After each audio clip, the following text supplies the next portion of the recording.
Good morning, class. Today, here we are going to discuss the question number 3 of exercise 3.2.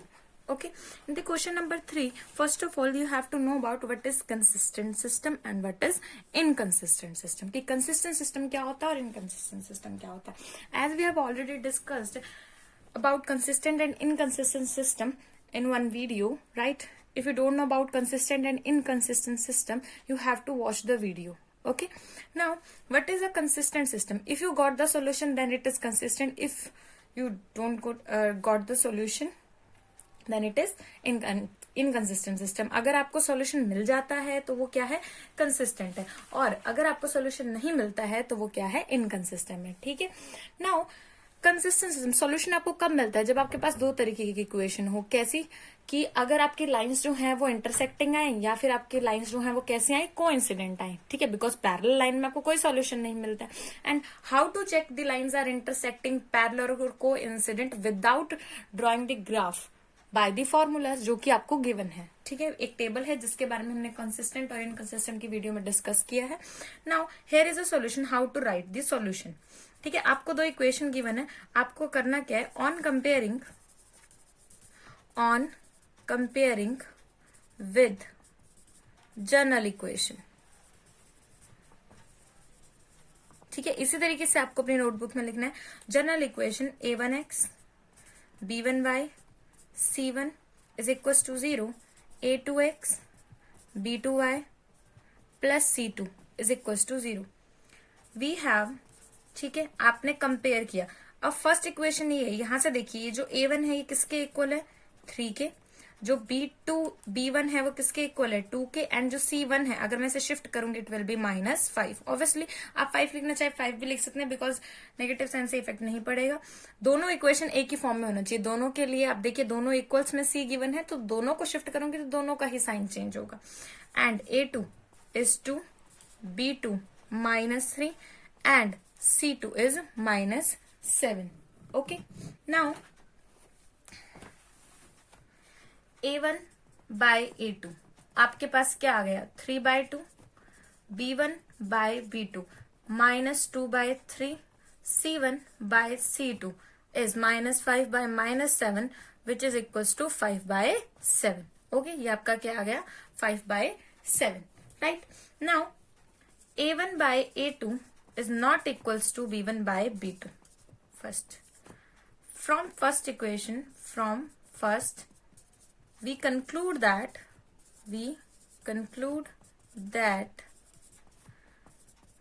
the given lines or pair of lines are intersecting. ये कैसी हैं आपके पास, intersecting है. Okay.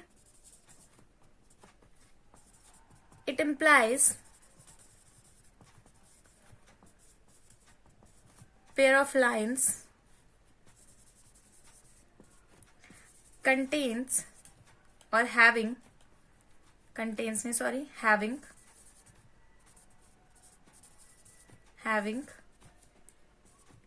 a unique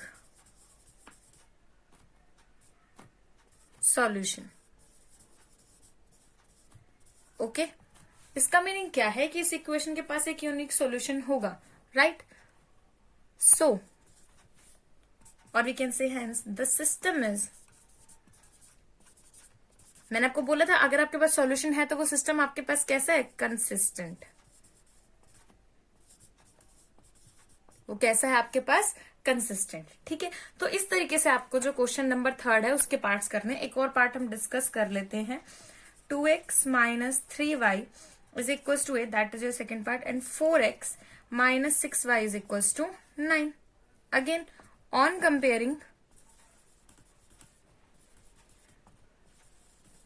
we get a1 is 2, b1 -3 and c1 -8, a2 4, b2 is -6 and c2 is equals to -9. ये आपके पास कितना है, -9 है. Okay. Now a1 by a2, 2/4, it means 1/2. b1 by b2, -3 by -6, again it is 1 by 2.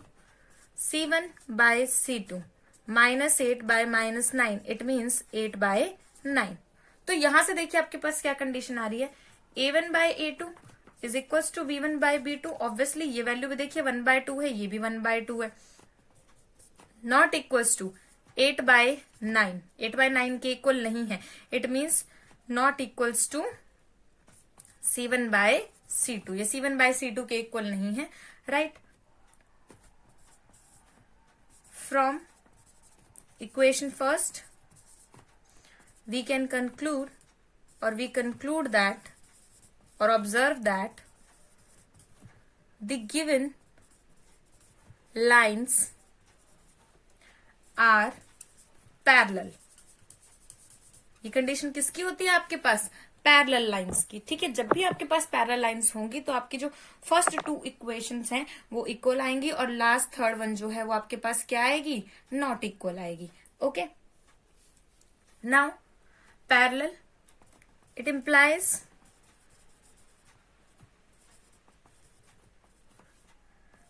that the pair of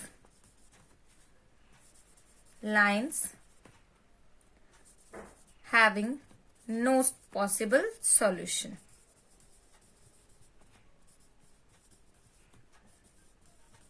Okay, no possible solution. So the system is inconsistent. Okay, because इसके पास कोई solution ही नहीं है, इसलिए हमारे पास जो system है वो कैसा है, इनकंसिस्टेंट है. ठीक है, मैं एक बार आपको थर्ड पार्ट बता देती हूँ, हो सकता है इसमें आप कंफ्यूज हो जाएं. 3 by 2x plus 5 by 3 y is equals to 7 and 9x minus 10y is equals to 14. Now on comparing, we get, अब देखिए यहाँ A1 जो है वो क्या आ रहा है, that is 3 by 2x, sorry 3 by 2, constants देखने हमने, B1 5 by 3 and C1 is -7. Okay, अगर आप 7 लेना चाहते हैं तो उसमें कोई इश्यू नहीं है. ठीक है, बिकॉज दोनों इक्वेशन जो है वो सेम फॉर्मेट में है. After that A2 is 9, B2 is -10 and C2 is -14. Okay, या तो दोनों के ही साइन चेंज कीजिए या दोनों को ही ऐसे लिख लीजिए. Okay, now A1 by A2 कितना है आपके पास, यहाँ है 3 by 2 और साथ में 9 कितना है, आप सॉरी A2 कितना है 9, तो ये आपके पास कितना आएगा 1 by 6. B1 by B2, B1 की वैल्यू क्या है 5 by 3 and here is -10. You have to consider the minus sign. 2, it means -1 by 6. ठीक है, C1 by C2 mostly student इस माइनस को छोड़ देते हैं और ये 1 by 6 है. आप इक्वल कर देंगे दोनों को. ओके, और इक्वल करने की वजह से पूरा क्वेश्चन गलत हो जाएगा. C1 by C2, C1 की वैल्यू क्या है -7, that is -14 which is 1 by 2. It means A1 by A2 is not equals to B1 by B2. ये इसके इक्वल नहीं है. और इसका मीनिंग क्या है कि ये आपके पास कैसी इक्वेशन है, from first equation first we conclude that given equation, or we can say given lines are intersecting. Okay, it implies